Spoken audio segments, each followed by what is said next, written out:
दोस्तों, स्वागत है आपका हमारे चैनल RK वर्मा में। मित्रों, अगले दिन पौ फटते ही बुलाखीराम उठा और सीधा उस ओर को चल पड़ा जहां उसने पिछली शाम को वह दृश्य देखा था। जब वह उस मकान के पास पहुंचा तो घर के दरवाजे पर एक मोटा सा ताला लटका हुआ देखा। फिर उसने दाएं बाएं नजरें दौड़ाई तो कुछ आगे उसे जमीन में ताजी खोदी हुई मिट्टी दिखाई दी, जिसे बड़े प्रयत्न से एकसार कर दिया गया था। यह देखकर बुलाखी को यकीन हो गया कि पटेल का कहना यथार्थ ही था। रात की किसी घड़ी में उस शापग्रस्त गाय का प्राणांत हो गया होगा और गृहस्वामी ने सम्मान पूर्वक उसे जमीन में दफन कर दिया है। इन्हीं बातों पर विचार करता हुआ वह लौट आया और पटेल के साथ वापसी की यात्रा की तैयारी में जुट गया। फिर दोनों ने अपना सामान व्यवस्थित कर घोड़ों की काठियों पर लादा और आगे की यात्रा पर चल पड़े। सारे दिन की यात्रा करके वे एक नए नगर में पहुंचे और रात्रि विश्राम के लिए एक मुनासिब सा स्थान देखकर ठहर गए।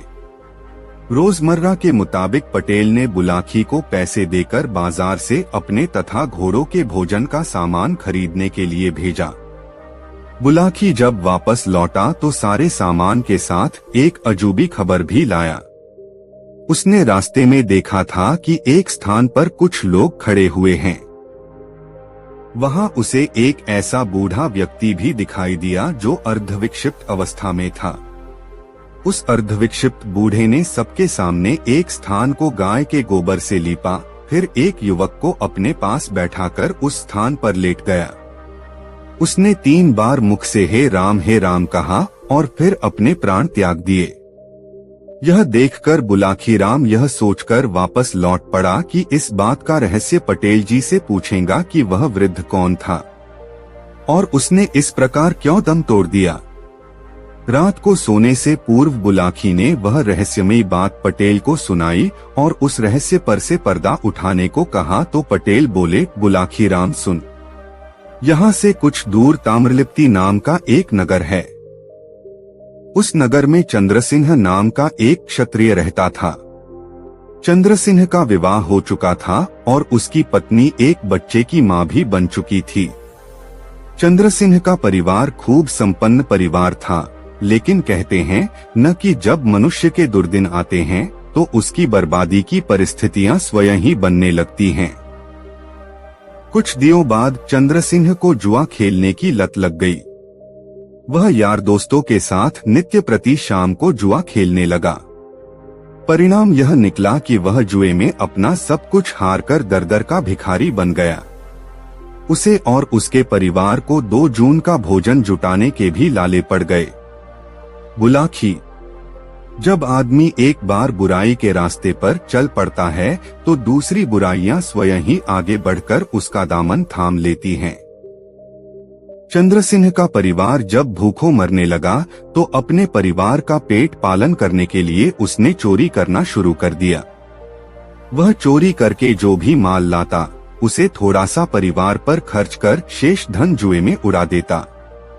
धीरे धीरे सारे नगरवासियों को यह बात मालूम हो गई कि चंद्रसिंह अब पक्का चोर बन गया है, इसलिए सभी लोग उससे नफरत करने लगे। बुलाखी, चंद्रसिंह के सास-ससुर बहुत खाते पीते घर के थे। चंद्रसिंह के ससुर का मसालों का व्यापार था जो खूब अच्छा चल रहा था। चंद्रसिंह की विपन्नता की बात जब उसके सास-ससुर को मालूम हुई तो उन्हें बहुत दुख पहुंचा। उनकी एक ही तो बेटी थी, पुत्र कोई था नहीं। एक दिन उन दोनों ने विचार किया। चंद्रसिंह का ससुर कहने लगा, ठकुरानी, लाजवती की तरफ से तो बहुत चिंताजनक खबरें मिल रही हैं।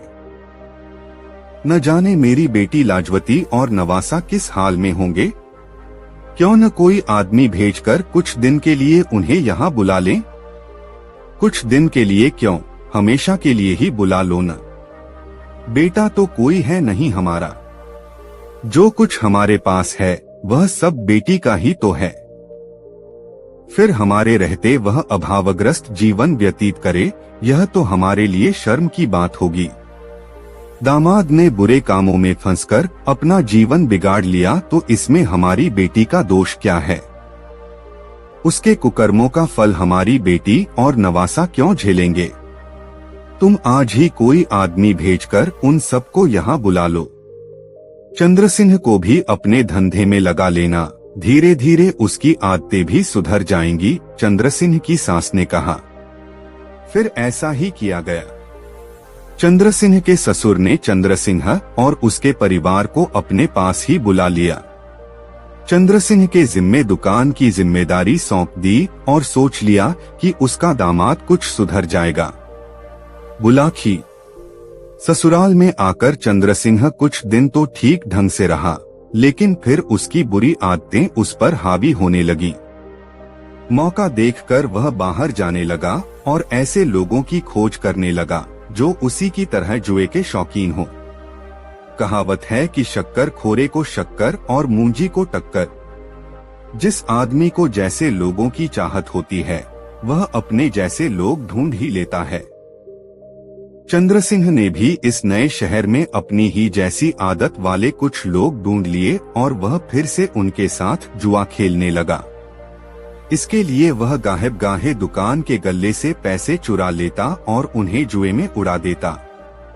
ससुर को यह बात मालूम भी हो जाती कि उसकी दुकान के गल्ले से पैसे चोरी हो रहे हैं, किंतु वह यह सोचकर आंख मींच लेता कि बहती नदी के जल से कुछ जल निकल भी गया तो कौन सी विशेष हानि होने वाली है। बहरहाल वक्त इसी तरह से आगे सरकता रहा। एक दिन की बात है, दोपहर का समय था। चंद्रसिंह अपने ससुर की दुकान पर बैठा हुआ था, तभी उसे दस्त करने की इच्छा हुई।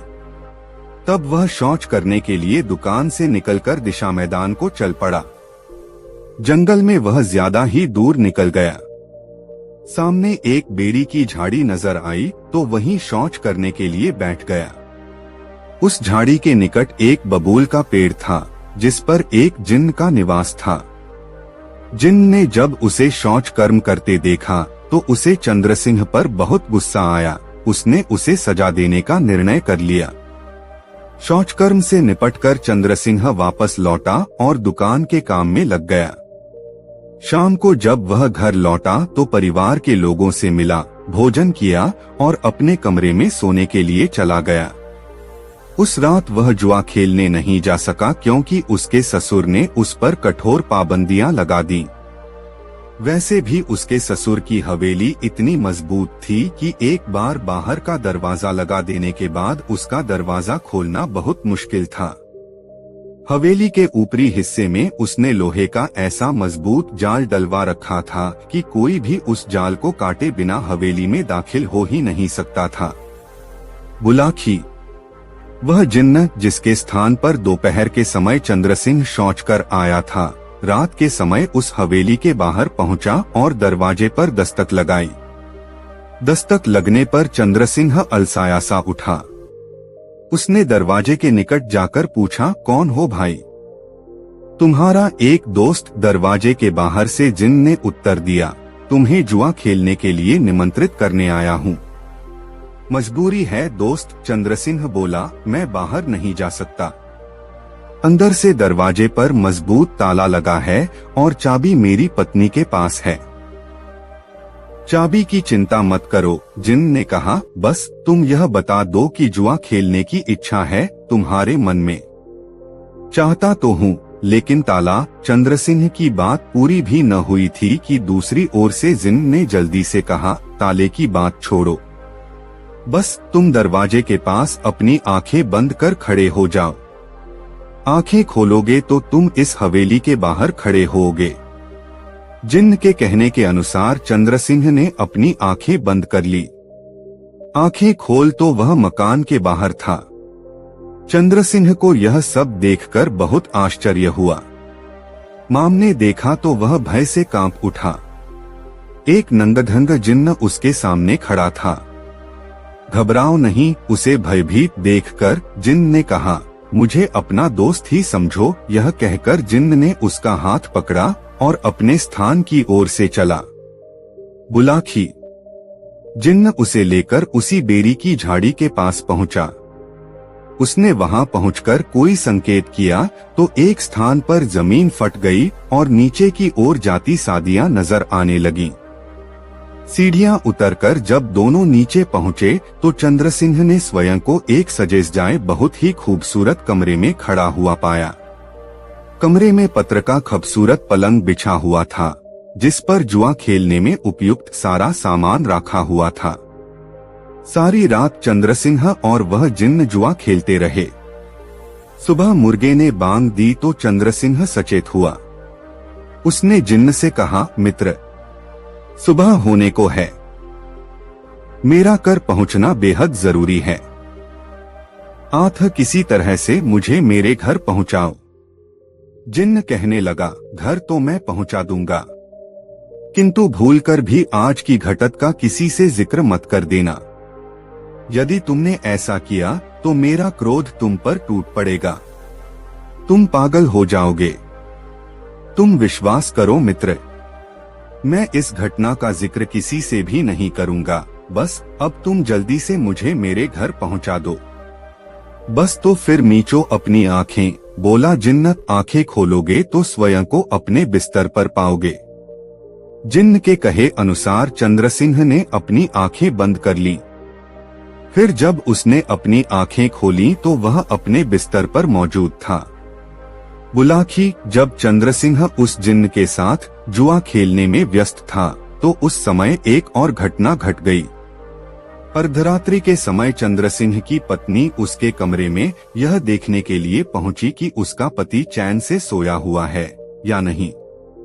पर जब उसने उसका बिस्तर खाली देखा तो वह सन्न रह गई। दरवाजे की ताली उसके पास थी, फिर वह बाहर कैसे चला गया?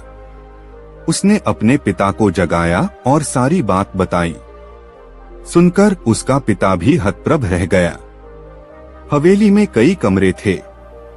सारे कमरों में वंद्रसिंह को तलाश की गई, किंतु जब वह किसी कमरे में नहीं मिला तो वे लोग यह सोचकर सो गए कि सुबह देखेंगे। सुबह हुई। चंद्रसिंह की पत्नी फिर अपने पति के कमरे में पहुंची तो यह देखकर उसके आश्चर्य का ठिकाना न रहा कि उसका पति तो अपने बिस्तर पर पड़ा हुआ खराटे भर रहा था। वह दौड़ी हुई अपने पिता के पास पहुंची और यह बात बताई। सुनकर चंद्रसिंह का ससुर भी आश्चर्य करने लगा। उसे चंद्रसिंह के एकाएक इस प्रकार राल के समर अपने कमरे से गायब हो जाने और फिर प्रकट हो जाने में कुछ रहस्य प्रतीत हुआ। तब उसने अपनी पुत्री से कहा, बेटी, तुम अपने पति के कमरे में जाओ, सामान्य ढंग से उससे बातचीत करो। रात की घटना का उससे कोई जिक्र मत करना।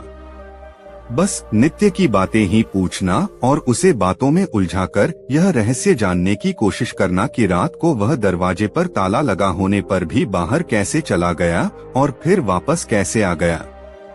जी पिताजी, ऐसा कहकर चंद्रसिंह की पत्नी अपने पिता के कमरे से बाहर निकल आई और अपने पति के कमरे में चली गई।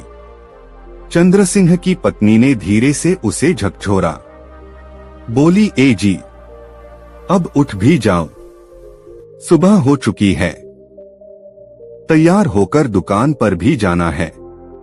चंद्रसिंह आंखें मलता हुआ उठा, पत्नी को देखकर मुस्कराया और बोला, कितना समय हो गया है? 9 बज रहे हैं। बस अब फटाफट तैयार हो जाओ, मैं नाश्ता तैयार करती हूँ, कहकर वह रसोई घर में चली गई।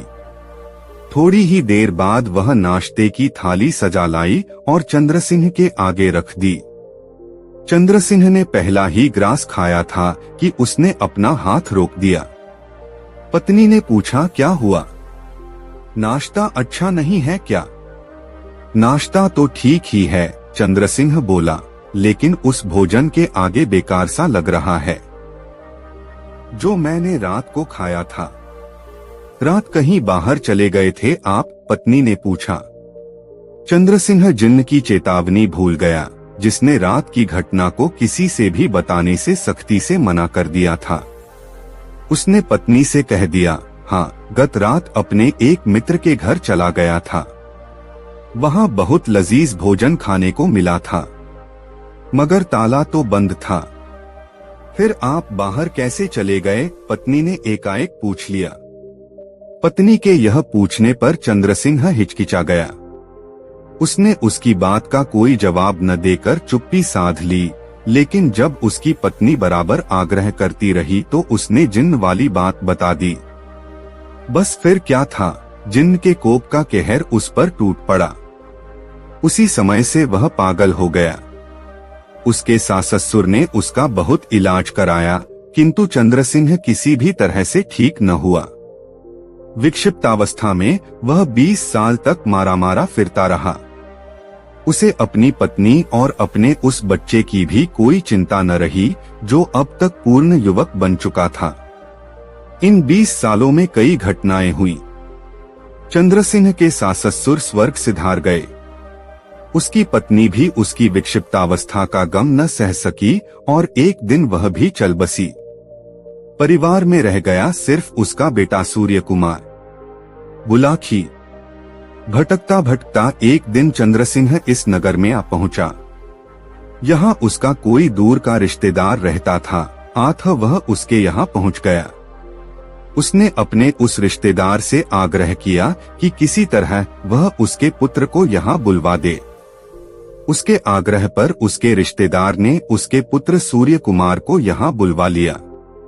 चंद्रसिंह को शायद अपनी मृत्यु का पूर्वाभास हो गया था, अतः उसने उस रिश्तेदार के मकान के सामने एक स्थान को अपने हाथों से गाय के गोबर से लीपा। फिर अपने पुत्र का हाथ लेकर उस लीपे हुए स्थान पर लेट गया। मुख से 3 बार हे राम कहा और अपने प्राण त्याग दिए। इतनी कहानी सुनाकर पटेल ने थोड़ी देर विराम लिया। फिर आगे बोले, सोहे बुलाखी राम, आज शाम तूने जो दृश्य देखा था वह उसी समय का था। अब बताओ, तुम्हारी जिज्ञासा शांत हो गई या नहीं? यदि तुम कोई और भी प्रश्न पूछना चाहते हो तो वह भी पूछ लो।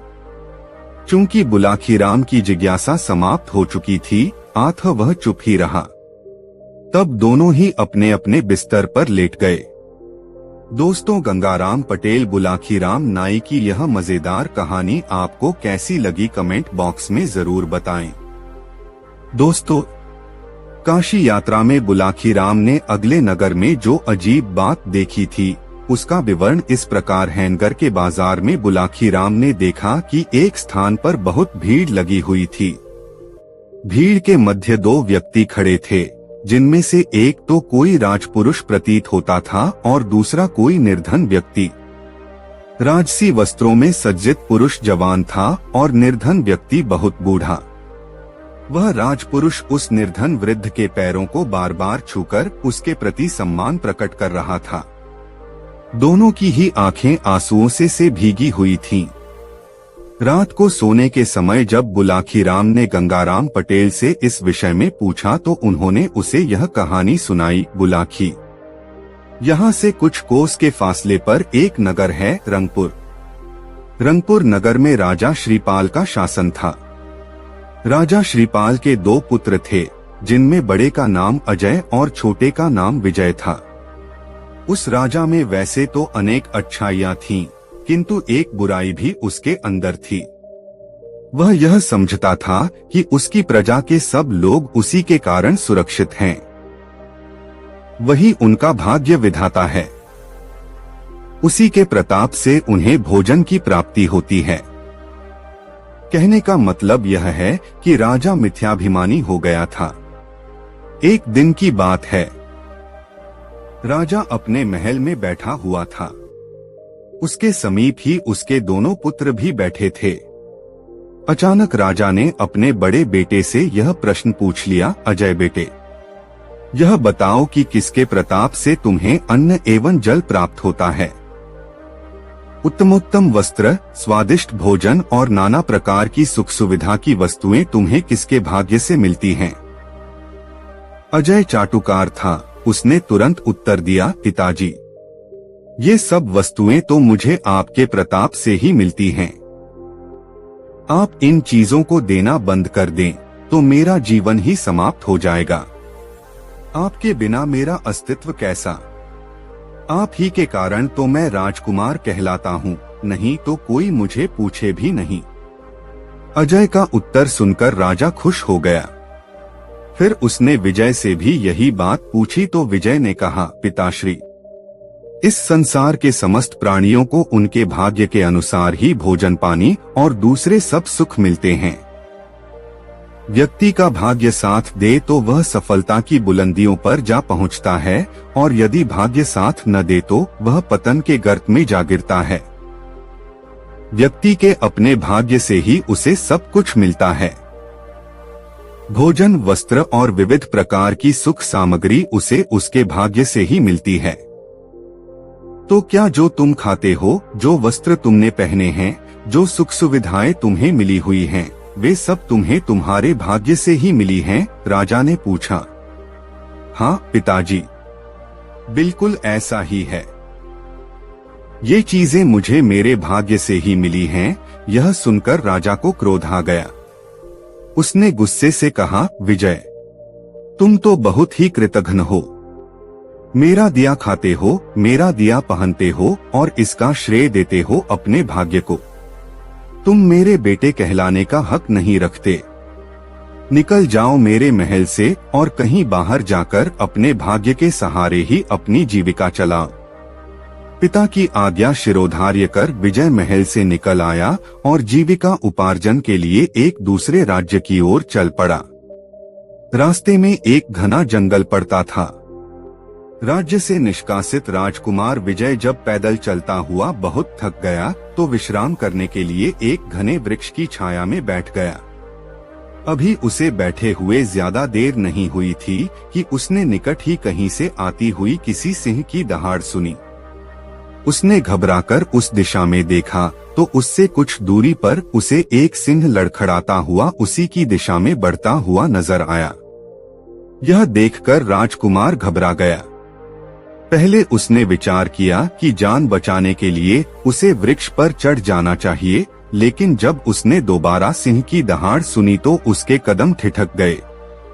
सिंह की दहाड़ में क्रोध का भाव न होकर करुणा का भाव था। विजय ने फिर उस सिंह की चाल पर गौर किया। सिंह बुरी तरह से लंगड़ा कर चल रहा था। उसका अगला एक पंजा जमीन पर पड़ हो नहीं रहा था। यह देखकर विजय के मन में उस सिंह के प्रति दया के भाव पैदा हो गए। घायल सिंह लंगड़ाता हुआ उसी वृक्ष के पास पहुंचकर बैठ गया जिस वृक्ष के नीचे विजय बैठा हुआ था, और वह याचना भरी निगाहों से विजय की ओर देखने लगा, जैसे कहना चाहता हो कि आओ मेरी मदद करो। झिझकता हुआ विजय तब धीरे धीरे सिंह के निकट पहुंचा। उसने दाएं हाथ से सिंह का सिर सहलाया। सिंह को उसके स्पर्श से कुछ राहत सी मिली तो उसने अपनी आंखें बंद कर ली। विजय ने इस बार दोबारा उसकी पीठ सहलाई तो सिंह जमीन पर लेट गया। अब विजय ने उसके घायल पंजे पर ध्यान दिया। सिंह के पैर में एक मोटा कांटा चुभा हुआ था। कांटा इतना बड़ा और सख्त था कि वह पंजे को फाड़कर ऊपर तक निकल आया था। उस कांटे के कारण सिंह का पैर बुरी तरह से सूज गया था। कांटे के कारण पूरा पंजा जख्मी हो गया था और पंजे से रक्त बह रहा था। सिंह की ऐसी हालत देखकर विजय नीचे झुका। उसने सिंह का वह घायल पंजा दाएं हाथ से पकड़ा और अपने दांतों से पकड़कर उस कटी को एक झटके से बाहर निकाल लिया। राहत मिली तो सिंह की गुर्राहट बंद हो गई और वह आंखें मूंद कर लेट गया। कांटा निकालने के बाद राजकुमार बहुत देर तक सिंह की पीठ और उसके सिर को सहलाता रहा। बुलाखी, ममता की भाषा सभी प्राणी समझते हैं। प्राणी कोई भी क्यों न हो, यदि उसे प्यार दुलार मिले तो वह आदमी का मित्र बन जाता है। उस दिन से वह हिंसक प्राणी सिंह भी राजकुमार का मित्र बन गया। राजकुमार जहां भी जाता वह भी उसके पीछे पीछे चल देता। उसके भय से हिंसक जंगली जीव राजकुमार के पास नहीं फटकते थे। इतनी कहानी सुनाकर पटेल ने थोड़ा सा विराम लिया। हुक्के की नली मुंह से लगाकर 2-3 गहरे कश खींचे और धुआं मुंह से बाहर निकालकर आगे बोले, बुलाखी, अब इस प्रसंग को यहीं छोड़कर मैं तुम्हें एक दूसरा प्रसंग सुनाता हूँ जिसका संबंध इसी कहानी से है। रंगपुर राज्य की सीमा से सटा हुआ एक दूसरा राज्य है कर्णपुर। कर्णपुर में राजा इंद्रद्युम्न का शासन था। इस राजा के कोई संतान नहीं थी।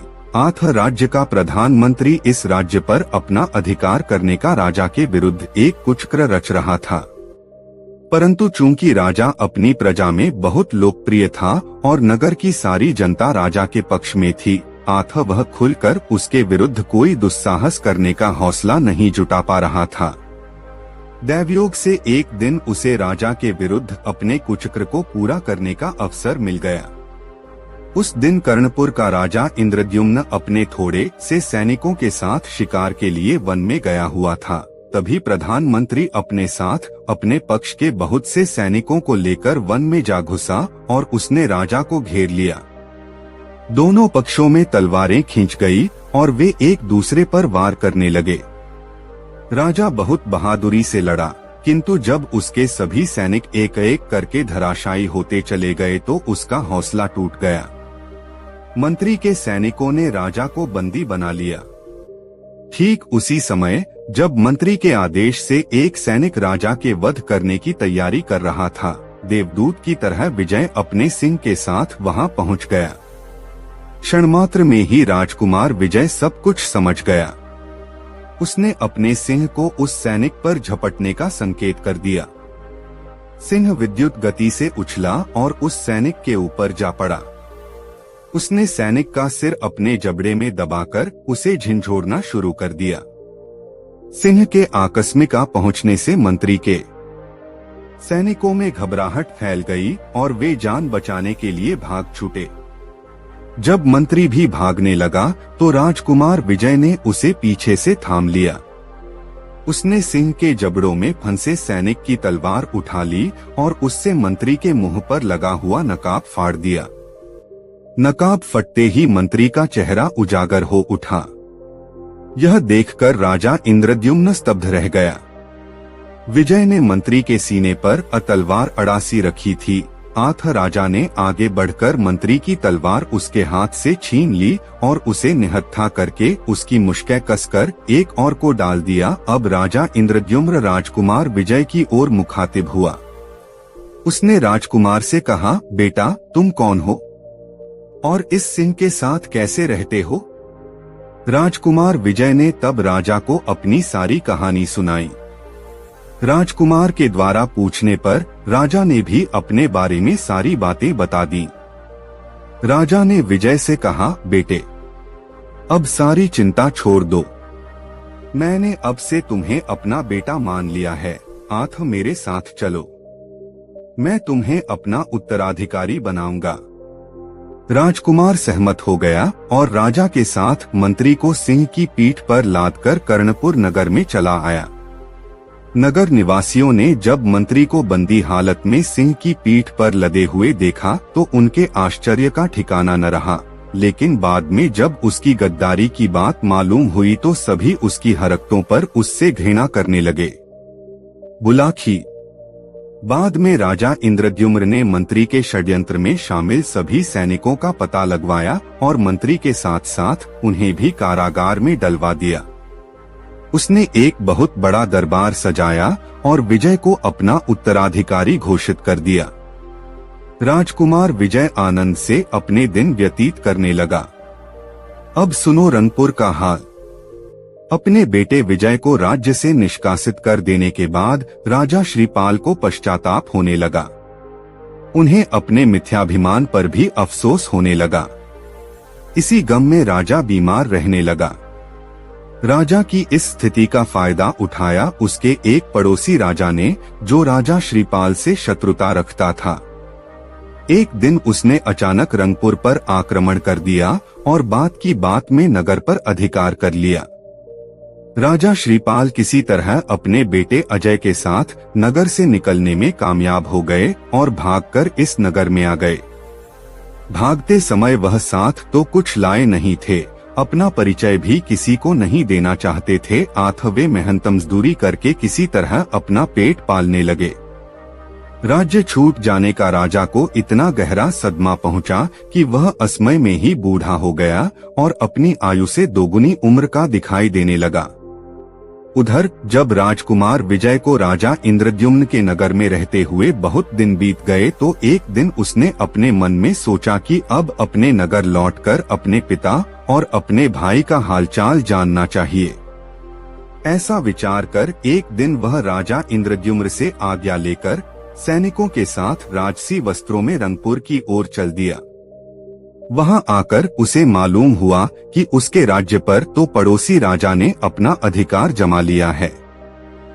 उसने लोगों से मालूमात हासिल की तो पता चला कि उसके पिता और उसका भाई किसी तरह बच निकलने में कामयाब हो गए थे, पर यह नहीं मालूम हो सका कि यहाँ से पलायन करने के बाद अब वे कहाँ हैं। खैर, कर्णपुर लौटकर राजकुमार विजय अपने पिता और भाई की तलाश में जुट गया। इसी बीच उसने अपनी सेना संगठित कर रंगपुर पर हमला कर दिया और उस राजा को परास्त कर अपने राज्य पर अधिकार कर लिया। बुलाखी। राजकुमार विजय की मेहनत रंग लाई। एक दिन एक कुम्हार के यहाँ मिट्टी गूंधते हुए उसने अपने पिता को पहचान लिया। उसका बड़ा भाई अजय भी उसी कुम्हार के यहाँ मिट्टी के बर्तन बनाने के काम पर लगा हुआ था। पिता को पहचानकर राजकुमार की आंखों में आंसू आ गए। उसके वृद्ध पिताजी उसे सामने देखकर रोने लगे। राजकुमार विजय बार बार अपने पिता के पांव छूकर उनसे कहने लगा कि आप मेरे साथ राजमहल में चलें, किंतु पिता बार बार इनकार कर कह देता, नहीं पुत्र, अब मैं अपने काले मुंह को लेकर तेरे साथ कैसे जाऊं? मैंने तो तुझ पर बहुत जुल्म किए हैं। अब मुझे मेरे हाल पर छोड़ दे और मुझे पश्चाताप करने दे।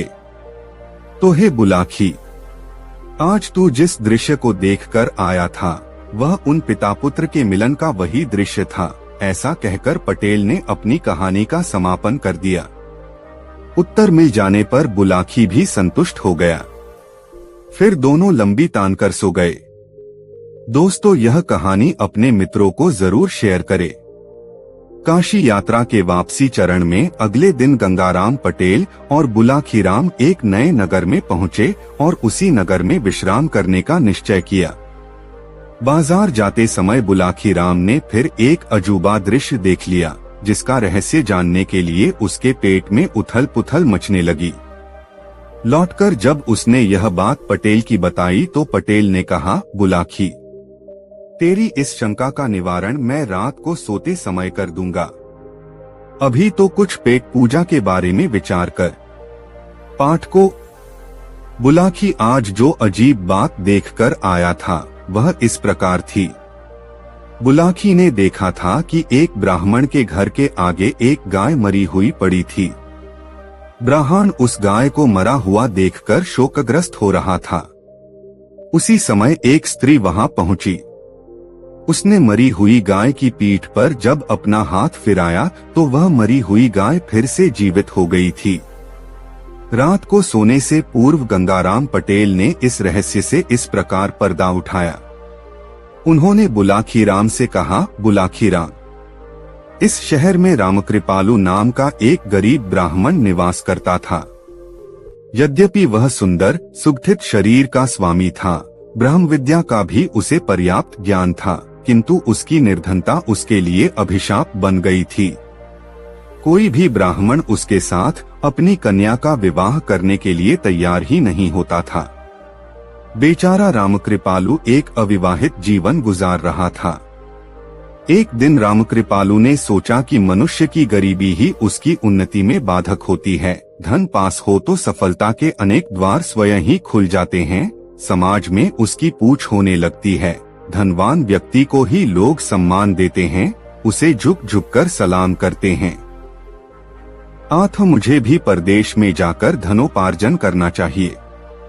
ऐसा विचार कर एक दिन उसने अपना नगर छोड़ दिया और परदेश में धन कमाने के लिए चल पड़ा। बुलाखी। रामकृपालु नाम का वह ब्राह्मण युवक दिन भर एक ही दिशा में चलता रहा। जब वह थककर चूर हो गया तो एक वृक्ष की छांव में बैठकर विश्राम करने लगा। कुछ ही देर में उसे नींद आ गई। तब वह वृक्ष के तने से अपना सिर टिकाकर सो गया। वन में जिस वृक्ष के नीचे ब्राह्मण युवक रामकृपालु सोया हुआ था, उसी वृक्ष पर एक यक्ष का निवास था। ब्राह्मण की दीनहीन अवस्था देखकर उस पक्ष को उस पर त्या आ गई। उसने स्वप्न में उस ब्राह्मण को दर्शन दिए और उससे कहा, हे ब्राह्मण युवक, आज तू मेरी शरण में आया है। तेरी दीनहीन अवस्था देखकर मैंने अनुमान लगा लिया है कि तुझे सचमुच धन की बहुत आवश्यकता है। मेरे पास बहुत धन है जिसका मैं कभी उपयोग नहीं करता। एक तरह से वह धन मेरे लिए बेकार ही है, अतः वह धन तू अपने साथ ले जा और संपन्नता का जीवन व्यतीत कर। तत्पश्चात उस यक्ष ने स्वप्न में ही उस गुप्त स्थान का पता भी उसे बता दिया। ब्राह्मण की नींद खुली तो उसने उठकर उस स्थान की खोज की। शीघ्र ही उसी वृक्ष के नीचे वह गुप्त स्थान उसे मिल गया जहां यक्ष ने अपना खजाना दबाया हुआ था। ब्राह्मण ने जल्दी जल्दी वह सारा धन निकाल लिया और उस धन को एक गठरी में बांध करके पीठ पर लाद कर आगे को चल दिया। ब्राह्मण जब कुछ दूर निकल गया तो रास्ते में उसे एक वधिक मिला जो एक कपिला गाय को रस्सी से बांधकर ले जा रहा था। ब्राह्मण ने उस वधिक से पूछा, क्यों भाई, तुम इस गाय को खरीद कर लाए हो या इसे बेचने के लिए ले जा रहे हो? वधिक बोला, न तो मैं इसे खरीद कर लाया हूँ और न इसे बेचने का इरादा है। मैं तो इसको मारकर इसे अपना आहार बनाऊंगा। नहीं भाई, ऐसा मत करो। देखो, यह एक अच्छी नस्ल की गाय है। अच्छी तरह से इसे दाना पानी दोगे तो यह तुम्हारे परिवार के लोगों के लिए खूब दूध देगी। ब्राह्मण ने कहा। वधिक कहने लगा, देखो भाई, न तो मेरे पास पत्नी है और न कोई परिवार। मैं इस दुनिया में नितांत अकेला हूँ। पेशे से वधिक हूँ, मांसाहारी हूँ, इसलिए खाने के लिए मुझे मांस तो चाहिए ही। यदि इस गाय को मारूंगा नहीं तो खाऊंगा क्या? ब्राह्मण बोला, भैया वधिक, अपने आहार के लिए तुम किसी अन्य जानवर को खरीद लेना। तुम मुझसे इस गाय का मूल्य ले लो, मैं तुम्हें इसका मुंहमांगा मूल्य चुकाने के लिए तैयार हूँ। ठीक है भाई, वधिक बोला, तुम यदि इतनी जिद कर रहे हो तो चुका दो इसका मूल्य। मैं 1000 रुपयों के बदले तुम्हें यह गाय सौंप दूंगा। ब्राह्मण ने अपनी गठरी से रुपए निकालकर उस वधिक को दे दिए। वधिक खुशी खुशी गाय को उसे सौंपकर अपने रास्ते चला गया। वधिक के चले जाने के बाद ब्राह्मण ने उस गाय की पीठ को प्यार से सहलाया और बोला, हे गौ माता, अब तुम आजाद हो। मैंने उस वधिक से तुम्हें स्वतंत्र करा लिया है। अब तुम जहां जाना चाहो खुशी से जा सकती हो। यह सुनकर उस गाय ने मानवी भाषा में कहा, हे पुत्र, अब मैं तुझे छोड़कर कहां जाऊंगी? तू मुझे अपने साथ ही ले चल। तेरे घर में रहकर जो भी हरा सूखा चारा तू मुझे देगा, मैं उसी को खाकर संतुष्ट हो जाया करूंगी। एक गाय को अपनी भाषा में बोलते देख ब्राह्मण को बहुत आश्चर्य हुआ। उसने पूछा, हे गाय माता, यह कैसा चमत्कार है? तुम एक गाय होते हुए भी मानवी भाषा कैसे बोल लेती हो? गाय बोली, हे पुत्र, पूर्वजन्म में मैं एक यक्ष कन्या थी। एक बार मैं अपनी सखियों के साथ वन विहार को गई। वहां हम लोगों ने एक रमणीक स्थान देखा। वहां एक सरोवर था। हम सबने अपने अपने वस्त्र उतारकर सरोवर के तट पर रख दिए और जल में उतरकर अटखेलियां करने लगी।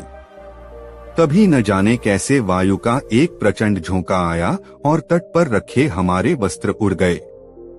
कुछ ही दूरी पर एक शिला के पीछे बैठे एक मुनि समाधि लगाए तपस्या कर रहे थे। हमने उन्हें नहीं देखा था। देखती तो वहां स्नान करने का विचार ही नहीं करती। हे पुत्र, मेरे दुर्भाग्य से मेरा अंतर्वस्त्र उड़कर उन्हीं मुनि के चेहरे से जा टकराया। इससे उन मुनि महाराज की समाधि भंग हो गई। उन्होंने क्रोधित होकर यह शाप दे दिया कि जिस भी स्त्री का यह अंतर्वस्त्र है उसने मेरी समाधि में व्यवधान डाला है, आथ मैं उसे इसी क्षण से गाय बन जाने का शाप देता हूँ। बस उसी क्षण से मैं गाय बन गई और वन वन घूमती हुई अपने शाप के दिन गुजारने लगी। आज जब मैं वन में अपना आहार खोज रही थी तो न जाने कैसे इस वधिक की निगाह में आ गई। इस दुष्ट ने मुझे पकड़कर रस्सी से बांध लिया और अपने साथ ले आया। सौभाग्यवश रास्ते में तुम मिल गए और तुमने मुझे उस वधिक के चंगुल से आजाद करा लिया, नहीं तो वह दुष्ट आज मुझे निश्चित रूप से मार ही डालता। गाय की राम कहानी सुनकर ब्राह्मण को उस पर बहुत दया आई। वह बोला, हे गाय माता, तुम्हारी कहानी तो बड़ी ही विचित्र है। अब मुझे यह बता दो कि तुम किस तरह से उस मुनि के शाप से मुक्त हो सकती हो। हो सकता है इस विषय में मैं ही तुम्हारी कुछ सहायता कर सकूं। गाय कहने लगी, हे दयालु युवक, मेरे शाप का समय बस समाप्त होने को है, लेकिन यह शरीर छोड़ने से पूर्व मैं तुम्हारा भी कुछ भला कर जाना चाहती हूँ। कैसे करोगी मेरा भला? ब्राह्मण ने पूछा। जब तुम मुझे अपने घर पर लेकर पहुँचोगे और जैसे ही मैं तुम्हारी देहरी पर अपना पहला कदम रखूंगी, बस उसी घड़ी मेरा प्राणांत हो जाएगा। तत्पश्चात एक सुंदर सी युवती वहां आकर मेरा स्पर्श करेगी।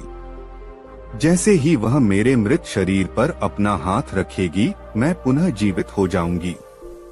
मेरे दयालु बेटे, वह युवती ही तुम्हारी पत्नी बनेगी। तुम उससे विवाह कर लेना और एक सुखी संपन्न जीवन व्यतीत करत। गाय की बातों पर विचार करता हुआ ब्राह्मण गाय को लेकर अपने घर आ गया। फिर वैसा ही हुआ जैसा गंगू माता ने उसे बताया था। जैसे ही गाय ने उसको देहरी पर अपना पहला कदम रखा, गाय लड़खड़ाई और वहीं गिरकर दम तोड़ गई। ब्राह्मण अभी विस्मय से उसे देख हो रहा था कि तभी एक सुंदर युवती वहां आ पहुंची और वह नीचे झुककर गाय के शरीर पर अपना हाथ फिराने लगी। उस युवती के स्पर्श से गाय के शरीर में पुनः प्राण लौट आए और वह जीवित होकर उठ खड़ी हुई। सोहे बुलाखी, आज तू जिस विचित्र दृश्य को देखकर आया है, वह यही दृश्य था। अब बोल, तेरी शंका का निवारण हुआ है या नहीं? पटेल ने पूछा। पटेल जी, बुलाखी ने अपनी गुद्दी खुजलाते हुए कहा, वैसे तो मेरी सारी शंका का समाधान हो गया है, पर छोटी सी शंका और बाकी रह गई है। वह भी बता। मैं उसका भी निराकरण कर दूंगा, पटेल ने कहा। पटेल जी, कल सुबह अपनी यात्रा आरंभ करने से पहले यदि मुझे कुछ देर के लिए उस ब्राह्मण के घर जाने की आज्ञा दे दें तो आपकी बहुत कृपा होगी। मैं एक बार फिर से उस शापग्रस्त गाय के दर्शन करना चाहता हूँ, बुलाखी ने कहा। भाई बुलाखी, पटेल बोले, तुझे वह गाय देखने से मैं रोकूंगा नहीं। बेशक सुबह जाकर उसे देख लेना, लेकिन वह गाय अब तुझे वहाँ मिलेगी नहीं। याद है कहानी के दौरान गाय ने क्या कहा था? गाय ने उस ब्राह्मण से कहा था कि मेरा शाप का समय समाप्त हो रहा है। वह गाय तो ब्राह्मण की देहरी पर पहुंचते ही शाप से मुक्त हो गई थी। पुनः जीवित वह इसलिए हुई थी कि उसने उस युवक से उसकी होने वाली वधू की पहचान करानी थी। उसके बाद उसने फिर से अपना चोला छोड़ दिया होगा। मुझे तो पूरी उम्मीद है कि वह ब्राह्मण अब तक उस गाय को भूमि में गहराई तक दबा भी चुका होगा। फिर भी विश्वास न हो तो जाकर अपनी आंखों से इस सच्चाई की परख कर लेना। मेरी तरफ से आज्ञा है। इतना कहकर पटेल ने इस कहानी का समापन कर दिया और सोने की तैयारी करने लगे। उन्होंने एक बार फिर से हुक्का गुड़गुड़ाने की कोशिश की, किंतु तब तक चिलम में रखे अंगारे बुझ चुके थे। पटेल ने निगाली का मुंह फेरा और चादर उठाकर ओढ़ ली। कुछ ही देर बाद उसके खर्टी गूंजने लगे।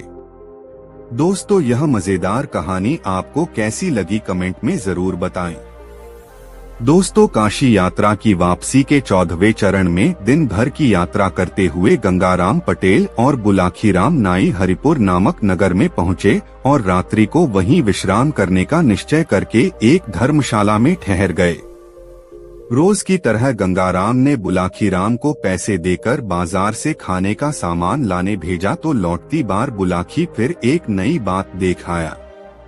उसने बाजार में देखा कि राजा के आदेश से एक भिखारी और एक सुंदर स्त्री को एक चबूतरे पर बने खंभे के साथ खड़ा करके उनके शरीर में कीलें ठोकी जा रही थीं। दोनों चीत्कार कर रहे थे। खून उनके शरीर से झरझर करता हुआ बह रहा था। बहुत से दर्शक उन्हें देख रहे थे, किंतु कोई भी व्यक्ति उन्हें बचाने के लिए आगे नहीं आ रहा था। बुलाखी यह दृश्य देखकर लौट आया। रात को जब वे दोनों भोजन आदि से निवृत्त हो गए तो बुलाखीराम ने वह दृश्य बताकर गंगाराम पटेल से उसके रहस्य को पूछा। गंगाराम पटेल ने तब उससे इस प्रकार कहा, बुलाखीराम, यहाँ से 100 कोस के फासले पर एक नगर है कौशाम्बी। वहाँ राजा नरदत्त का शासन था। नरदत्त की रानी शालिनी राजा से नाराज रहती थी। उसका कहना था कि राजा उसकी बहुत उपेक्षा करता है, वह उसे उसके मायके नहीं जाने देता, नहीं वह उसकी इच्छाओं का कोई सम्मान करता है। बुलाखी, रानी का यह आरोप सरासर गलत था। राजा शालिनी को बहुत चाहता था, किंतु राजकाज में उसे इतनी व्यस्तता रहती थी कि वह चाहकर भी रानी के साथ उसके मायके जाने के लिए समय नहीं निकाल पाता था। लेकिन जब रानी अपनी जिद पर अड़ गई तो वह कुछ दिन के लिए उसे उसके मायके ले जाने के लिए तैयार हो गया। एक दिन वे दोनों अपने नगर से चल दिए। रास्ते में एक ऐसा जंगल मिला जहां पानी का कोई साधन नहीं था। 12 कोस आगे और 12 कोस पीछे पानी की एक बूंद नहीं मिलती थी। दैवयोग से खोज करने पर राजा को एक ऐसा कुआं दिखाई दे गया जो एक आम के वृक्ष के नीचे बना हुआ था। उस कुएं में पानी तो था, किंतु पानी बहुत गहराई पर था। राजा उसमें पानी देखकर प्रसन्न हो गया। उस कुएं के पास एक भिखारी बैठा हुआ अपना चिकारा, एक प्रकार का वाद्य यंत्र बजा रहा था। रानी को भोजन तैयार करने के लिए कहकर राजा नहाने के लिए चला गया। उधर भिखारी का गाना सुनकर रानी उसकी ओर आकर्षित हो गई। राजा नहा धोकर वापस लौटा। उसने खाना खाया और गहरी नींद सो गया। तब रानी उठकर उस भिखारी के पास पहुंची और उससे कहा, प्यारे, मुझे तुमसे प्यार हो गया है। मैं तुम्हारे साथ कहीं भी चलने के लिए तैयार हूँ। मुझे अपने साथ ले चलो। मैं एक राजा की पत्नी को कैसे भगा के ले जा सकता हूँ? उसे मालूम पड़ गया तो वह मेरी खाल खींचवा लेगा, भिखारी ने डरते हुए कहा। लेकिन रानी नहीं मानी। वह उसके पीछे ही पड़ गई। पीछा छुड़ाने की गरज से तब उस भिखारी ने रानी से कहा, ठीक है, मैं तुम्हें साथ ले चलने को तैयार हूँ, किंतु मैं जैसा कहूँगा वैसा तुम्हें मानना होगा। रानी तैयार हो गई। भिखारी ने तब उससे कहा कि वह राजा को कुएं में धकेल दे। भिखारी का कहना मानकर रानी सोए हुए राजा के पास पहुंची। उसने राजा को झकझोर कर उठाया और उससे कहा, मुझे बहुत जोर से प्यास लग रही है। आप कुएं से मेरे पीने के लिए पानी ला दीजिए। आंखें मलता हुआ राजा उठा और रानी को साथ लेकर कुएं पर पहुंच गया। राजा ने जैसे पानी लेने के लिए रस्सी बाल्टी कुएं में लटकाई, रानी ने उसे जोर से धक्का दे दिया। राजा गुडुप गुडुप करता हुआ पानी में डूबने लगा। उसी समय रानी उस भिखारी के साथ वहां से भाग गई। भिखारी और रानी ने पेट पालने के लिए गांव-गांव जाकर नाचना गाना शुरू कर दिया। उधर राजा कुएं में डूबा नहीं था। वह एक पत्थर को पकड़कर अधर में लटका हुआ था। कई दिन ऐसे ही बीत गए। एक दिन एक पशुओं का व्यापारी उधर से गुजरा। उसके पास बहुत से मवेशी थे जिनकी पीठों पर अनाज लदा हुआ था। उसने कुएं से जल खींचने के लिए रस्सी बाल्टी लटकाई तो राजा ने उस रस्सी को पकड़ लिया। ऊपर से वह पशुओं का व्यापारी ताकत लगा रहा था, किंतु रस्सी उससे खींच ही नहीं रही थी। उसने कुएं के भीतर झांका तो 2 हाथ बाल्टी पकड़े उसे दिखाई दिए। तब उसने अपने साथियों की मदद से राजा को बाहर निकाला। इतने दिन पानी में भूखा पड़ा रहने से राजा को न तो कुछ दिख ही रहा था और न वह कुछ सुन ही रहा था। उसका बोल भी नहीं निकल रहा था। उस पशुओं के व्यापारी ने 2 दिन तक राजा को धूप में रखा। उसकी सेवा की तो राजा ठीक हो गया। उसने उस पशुओं के व्यापारी को अपनी आपबीती सुनाई। पशुओं के व्यापारी ने उसे आश्वासन दिया कि वह राजा को उसके राज्य तक पहुंचाएगा, लेकिन राजा ने मना कर दिया।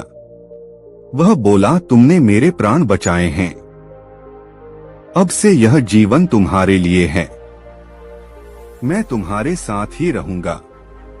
तब से राजा भी उस पशु व्यापारी के साथ गांव-गांव, शहर-शहर भटकने लगा। एक दिन एक शहर में उसने मजमा जुटा देखा। उत्सुकतावश वह भी मजमा देखने पहुंच गया।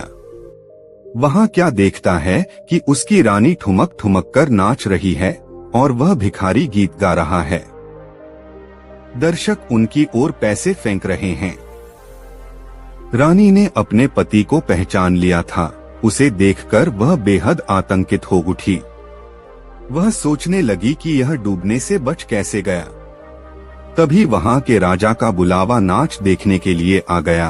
अतः वह उस भिखारी के साथ अपना नाच पेश करने के लिए राज दरबार में चली गई। सारी रात नाच का कार्यक्रम चलता रहा।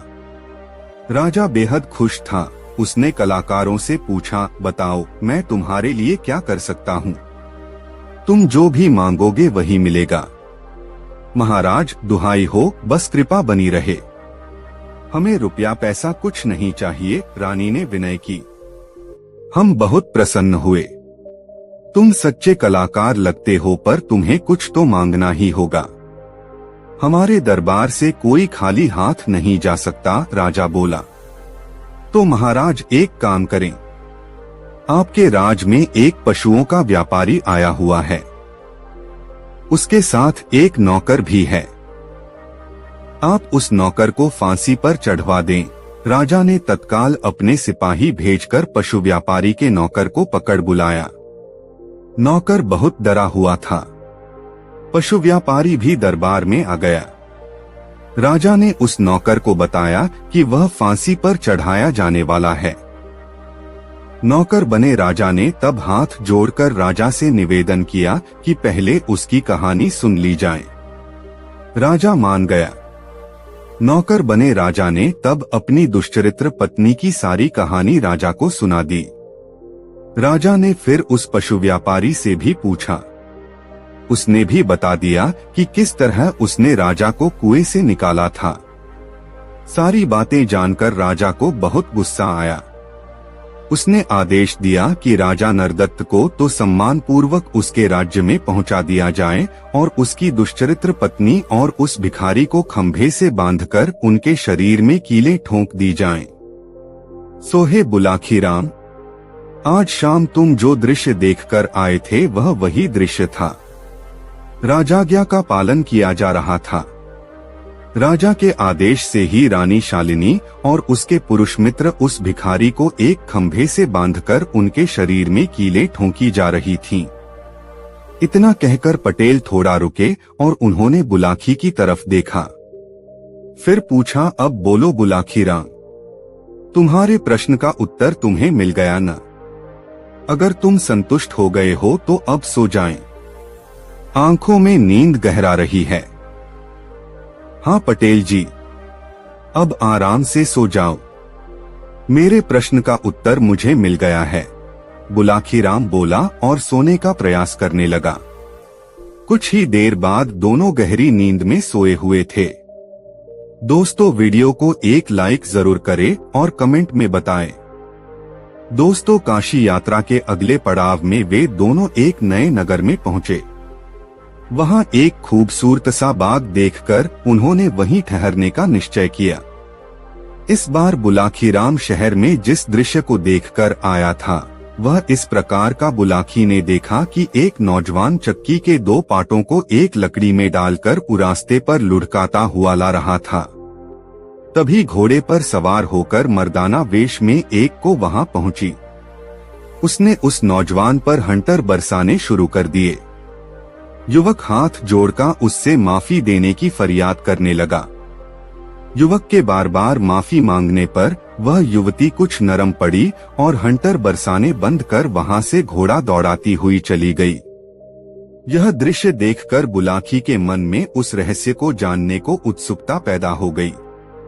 रात को सोने से पूर्व जब उसने गंगाराम पटेल से इस रहस्य को उजागर करने का आग्रह किया तो गंगाराम ने कहा, बुलाकी राम, ध्यान से सुन, इस नगर में जानी नाम का एक ठग रहता है। जानी के पिता का देहांत हो चुका है। परिवार में उसकी माँ और वह स्वयं ये हो प्राणी हैं। जानी ठगी के द्वारा ही अपनी जीविका चलाता है। एक दिन की बात है, जानी की माँ बहुत उदास भाव में बैठी हुई थी। तभी जान ने अपने काम से घर वापस लौटा। माँ को उदास देखकर उसने पूछा, माँ क्या बात है, आज तू बहुत उदास लग रही है। माँ बोली, बेटा जानी, मेरी उदासी का कारण तू ही है। मैं तेरे ही विषय में चिंतित हूँ। मेरे विषय में? हाँ बेटा, मैं यह सोचकर चिंतित हो रही हूँ कि मेरे मरने के बाद तू भोजन कैसे बनाकर खाएगा। अगर मेरे सामने ही तेरा विवाह हो जाता तो कितना अच्छा होता। मैं तुझसे बार बार कहती हूँ कि बेटा अपना विवाह कर ले, किंतु तू मेरी बात पर ध्यान हो नहीं देता। माँ जानी बोला, अब तू यह चिंता छोड़ दे, मैंने विवाह करने का मन बना लिया है। जल्द ही मैं तेरे लिए एक ऐसी सुंदर बहू ढूंढ लाऊंगा जो तुझे हर प्रकार का आराम देगी। बहू के आ जाने पर चूल्हा चक्की के कामों से तुझे निजात मिल जाएगी। फिर तू आराम से बैठकर ईश्वर का भजन करती रहना। जानी की माँ यह सुनकर खुश हो गई। जानी भी अपनी होने वाली पत्नी के लिए जेवर आदि जुटाने में लग गया। इसी प्रयास में वह एक दिन एक सर्राफ की दुकान पर पहुंचा। उसने बड़ी अच्छी पोशाक पहन रखी थी। आथ सर्राफ ने उसे कोई बहुत बड़ा ग्राहक समझा। उसने जानी से पूछा, बताइए जनाब, कौन सा जेवर खरीदेंगे? मुझे एक खूबसूरत सा हार दिखाइए, ऐसा हार जिसकी कीमत भी वाजिब हो और जो दिखने में भी अच्छा हो। जानी ने कहा, हाँ हाँ जरूर, मैं अभी आपको आपकी पसंद का हार दिखाता हूँ। यह कहकर सर्राफ ने उसके सामने कई तरह के हार पेश कर दिए। जानी ने उसमें से एक हार पसंद कर लिया। हार को परखते हुए उसने सर्राफ से पूछा, कितनी कीमत है इस हार की? 2000 रुपए, सर्राफ ने कहा। ठीक है, यह हार मेरा हुआ। जब तक मैं रुपए निकालूं, आप इसकी रसीद लिखकर मुझे दे दीजिए।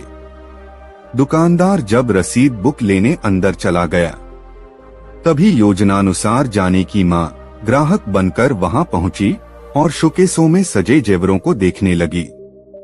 इससे पूर्व की सर्राफ लौटता जानी ने बड़ी फुर्ती के साथ वह हार अपनी माँ की तरफ उछाल दिया, जिसने फौरन ही वह हार अपने ब्लाउज के गले में खोस लिया। जब तक सर्राफ रसीद लेकर लौटा, वह हार लेकर वहां से रफूचक्कर हो गई। जानी ने रसीद लेकर जेब में रख डोली और 2000 रुपए गिनकर सर्राफ को दे दिए, लेकिन उसने वहां से उठने का कोई प्रयास नहीं किया। उसकी निगाह शोकेसों में लटके दूसरे जेवरातों पर घूमती रही। उसे उत्सुक देखकर सर्राफ ने उससे पूछा, कोई और जेवर चाहिए जनाब? हाँ, मुझे उस जैसा ही कोई दूसरा हार दिखा दीजिए, जानी बोला। दुकानदार ने तत्परता से उसे दूसरा हार लाकर दे दिया। जानी ने हार जेब में डाला और बाहर जाने लगा। यह देखकर दुकानदार ने कहा, श्रीमान, इस हार की कीमत तो चुका दीजिए। कीमत तो मैं आपको पहले ही दे चुका हूँ। अब क्या एक चीज की कीमत दो बार लोगे? जानी दुकानदार पर बिगड़ उठा। दोनों में वाद विवाद होने लगा। नौबत हाथापाई तक पहुंच गई। दुकान के बाहर भीड़ इकट्ठी हो गई। सर्राफ कह रहा था कि हार का दाम चुकाओ और जानी कह रहा था कि मैंने कीमत चुका दी है। झगड़ा ज्यादा बढ़ा तो वहां पुलिस पहुंच गई। कोतवाल दोनों को पकड़कर पुलिस थाने में ले आया। कोतवाल ने सर्राफ से पूछा, सेठ जी अब बताओ असल माजरा क्या है? सेठ बोला, हुजूर इस आदमी ने मुझसे एक हार खरीदा था, उसकी कीमत देकर इसने मुझसे रसीद लिखवा ली। फिर इसने दूसरा हार खरीदा परंतु उसकी कीमत नहीं चुकाई और यह हार लेकर चल दिया। जब मैंने इसे रोककर हार के दाम मांगे तो यह कहता है कि कीमत तो मैं दे चुका। सर्राफ की बात सुनकर कोतवाल ने जानी से पूछा, अब तुम बताओ भाई, क्या ये सेठ जी सच कह रहे हैं? नहीं हुजूर, ये सरासर झूठ बोल रहे हैं। मैंने इनसे एक ही हार खरीदा है जिसकी रसीद मेरे पास है। यह कहकर उसने वह हार और उसकी रसीद कोतवाल के सामने पेश कर दी। फिर बोला, हुजूर मेरी तलाशी ले लीजिए, अगर मेरे पास कोई दूसरा हार मिल जाए तो आप जो भी चाहें सजा देना, परंतु अगर मेरी बात सच निकले तो इस दुकानदार पर रहम मत खाना। यह दुकानदार तो ग्राहकों को दिन दहाड़े लूटता है। कोतवाल ने जानी की जामा तलाशी ली लेकिन उसके पास से कोई और हार न मिला। यह देखकर सर्राफ का चेहरा पीला पड़ गया। उसने धीमी आवाज में कहा, हुजूर इसने वह हार किसी दूसरे आदमी को दे दिया होगा। देखिए हुजूर, अब यह आदमी मुझ पर दूसरा इल्जाम लगा रहा है। मैं इस शहर में परदेशी आदमी हूँ। यहाँ मेरा न तो कोई रिश्तेदार है और न कोई जानने वाला। मैं तो यहाँ अपनी पत्नी के लिए कुछ जेवर खरीदने आया था। मुझे क्या पता था कि इस शहर में आकर मेरी ऐसी फजीहत होगी। यदि मैं यह बात जानता होता तो कभी इधर का रुख ही न करता। जानी ने एक अच्छा खासा लेक्चर दे डाला। जानी के इस लेक्चर का कोतवाल पर अच्छा प्रभाव पड़ा। उसने जानी को निर्दोष जानकर उसे जाने की अनुमति दे दी और दुकानदार को डांट फटकार कर वहां से भगा दिया। बेचारा दुकानदार लूट पिट कर वहां से चला आया। घर लौटकर जानी ने वह हार भी अपनी मां को सौंप दिया और अगले दिन किसी दूसरे व्यक्ति को ठगने की योजना बनाने लगा। बुलाखीराम। अगले दिन जानी फिर ठगी करने के लिए निकला। उसने एक हलवाई की दुकान से 2 सेर जलेबियां खरीदी और उन्हें लेकर नगर के बाहर एक रास्ते पर बैठ गया। वहां उसने उन जलेबियों में कांटे से छेद कर दिए और एक बबूल के पेड़ पर चढ़कर वह जलेबियां पेड़ के कांटों में टांग दी। कुछ जलेबियां अपने पास भी रख ली। कुछ ही देर बाद उसे एक आदमी घोड़े पर बैठा आता दिखाई दिया। उसके घोड़े पर काफी सामान लदा हुआ था और वह घोड़ा भी बहुत अच्छी नस्ल का था। जानी ने उस व्यक्ति को ही अपने शिकार के रूप में चुन लिया। वह व्यक्ति करीब आया तो जानी ने उससे कहा, आओ मित्र, घोड़े से उतरकर नीचे आओ, देखो मेरे पास कैसी बढ़िया चीज है। वह व्यक्ति घोड़े से नीचे उतर आया। जानी ने कुछ जलेबियां उसकी ओर बढ़ाते हुए कहा, लो यह फल खाओ, इनका स्वाद बहुत ही उत्तम है। अजनबी व्यक्ति जब जलेबी लेने से झिझकने लगा तो जानी ने एक जलेबी अपने मुंह में डाल ली। बोला, झिझको नहीं मेरे भाई, निःसंकोच होकर खाओ, खाने में बेहद मजेदार हैं ये फल। फल? तुम इन्हें फल कह रहे हो, यह तो जलेबियां हैं। अजनबी बोला, तुम्हें धोखा हो रहा है मित्र। जानी बोला, यह फल ही हैं। समीप के एक वृक्ष से मैंने अभी अभी इन्हें तोड़ा है। विश्वास न हो तो मेरे साथ चलकर देख लो। अजनबी उसकी बातों में आ गया। उसने एक जलेबी मुंह में डाल ली। अब जलेबी तो मीठी होती ही है। अजनबी को वह बहुत स्वादिष्ट लगी। वह बोला, यह तो सचमुच बहुत मीठी है। पर मुझे यह विश्वास नहीं हो रहा कि सचमुच ही तुमने इन्हें किसी वृक्ष से तोड़ा है। ओफो मित्र, तुम तो बहुत शक्की जान पड़ते हो। आओ मेरे साथ, मैं तुम्हें वह पेड़ दिखाता हूँ, उस पर अभी भी इस जैसे बहुत से फल हैं। यह कहकर वह उस अजनबी को बबूल के पेड़ के पास ले गया और उस पर अपने द्वारा लटकाई हुई जलेबियों को दिखाते हुए बोला, लो देख लो अपनी आंखों से, वे लटके हैं फल। अजनबी लालच में आ गया। उसने घोड़े की रास जानी को पकड़ाई और यह कहकर कि तुम इस घोड़े को पकड़ो, कुछ फल मैं भी तोड़ लूं। बबूल के उस पेड़ पर चढ़ गया। बस फिर क्या था, जानी उछलकर घोड़े की पीठ पर जा बैठा। घोड़ा मोड़ा और 2-3 हंटर उसकी पीठ पर जमा दिए। घोड़ा तूफानी रफ्तार से भाग छूटा। अजनबी यह दृश्य देखकर बौखला उठा। वह तेजी से नीचे उतरा और पकड़ो दौड़ो की आवाजें लगाता उसके पीछे भागा, किंतु घोड़े और मनुष्य का क्या मुकाबला। जानी शीघ्र ही उसकी निगाहों से ओझल हो गया। लुटापिटा मुसाफिर आवाजें लगाता ही रह गया। बुलाखी। जानी जब घोड़े को सरपट दौड़ाता हुआ ले जा रहा था, तभी रास्ते में उसे एक बुढ़िया दिखाई दी जो अपनी जवान बेटी के साथ शहर की ओर जा रही थी। यह देखकर जानी का शैतानी दिमाग फिर सक्रिय हो उठा। उसने अपना घोड़ा उस बुढ़िया के पास ले जाकर रोका और उससे पूछा, बुढ़िया माई, कहीं दूर से आ रही हो क्या?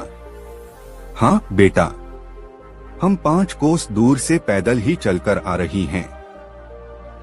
शहर में एक रिश्तेदार के यहाँ जाना है, बुढ़िया बोली। तब तो जरूर थक गई होगी। आओ मेरे पीछे घोड़े पर बैठ जाओ, मैं तुम्हें वहां तक छोड़ दूंगा, जानी ने कहा। नहीं बेटा, बुढ़िया बोली, मैं तो नहीं थकी, क्योंकि मुझे तो पैदल चलने का अभ्यास है।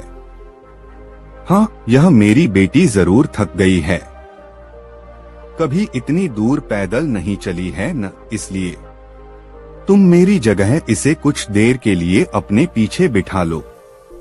जानी ने तब उसकी जवान बेटी को अपने पीछे घोड़े पर बिठा लिया। बुढ़िया ने कहा, बेटा तुम सचमुच एक रहमदिल आदमी हो, वरना आज के जमाने में कौन किसी की मदद करता है। अच्छा जरा अपना नाम तो बता दो। मेरा नाम है जमवाई राजा, ऐसा कहकर जानी ने घोड़े को एड़ लगा दी। घोड़ा तेजी से आगे की ओर भाग छूटा। यह देखकर बुढ़िया चिल्लाने लगी, ओ जमवाई राजा रुको, मेरी बेटी को कहाँ भगाए ले जा रहे हो? अरे कोई मेरी मदद करो, जमवाई राजा मेरी बेटी को भगाए ले जा रहा है। उसकी पुकार सुनकर लोग हंसने लगे। एक व्यक्ति कहने लगा, अरे बुढ़िया माई, तेरी बेटी को तेरा जमवाई ले जा रहा है तो इसमें बुरी बात क्या है? पत्नी तो अपने पति के ही साथ जाएगी न, फिर तू इतना क्यों चिल्ला रही है? बेचारी बुढ़िया हाथ मलकर रह गई।